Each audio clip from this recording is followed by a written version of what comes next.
Jangan sini. Kebetulan.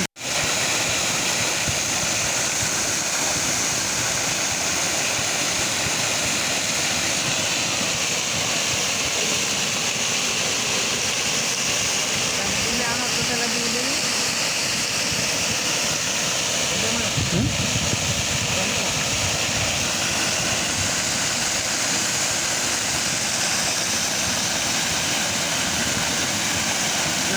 ஆந்திராவில் விளைநிலத்தில் போடப்பட்ட ஆழ்துளை கிணற்றிலிருந்து பீச்சி அடித்து வெளியேறிய எரிவாயுவால் விவசாயிகளிடையே ஒருவித அச்சம் ஏற்பட்டிருக்கிறது. கூடுதல் விவரங்களோடு இணைகிறார் செய்தியாளர் சரவணன். வணக்கம் சரவணன், இந்த சம்பவத்தினுடைய முழு பின்னணி என்ன?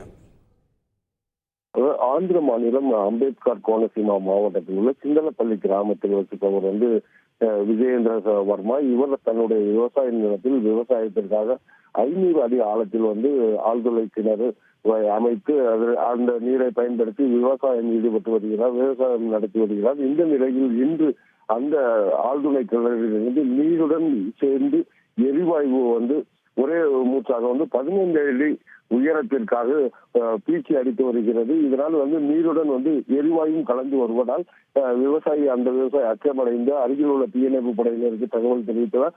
சம்பவ இடத்திற்கு தீயணைப்பு படையினர் அருகில் யாரும் வராத வண்ணம் பாதுகாப்பு ஏற்பாடுகள் செய்யப்பட்டு அருகில் உள்ள ONGC நிறுவனத்திற்கு தகவல் தெரிவித்துள்ளனர். தகவலை அடுத்து அவர்கள் அதற்கான முடிவு என்ன எடுப்பார்கள் என்று தெரியவில்லை. தொடர்ந்து இதற்கான பாதுகாப்பு ஏற்பாடுகள் அந்த தோட்டப்பகுதியில் யாரும் வராத வண்ணம், இந்த எரிவாயு வேறு எங்கும் செல்லாத வண்ணம் பாதுகாப்பு ஏற்பாடுகள் நடைபெற்று வருகிறது. நன்றி சரவணன், உங்களுடைய தகவல்களுக்கு. செய்திகளை உடனுக்குடன் தெரிந்து கொள்ள உடனே சப்ஸ்கிரைப் பண்ணுங்க.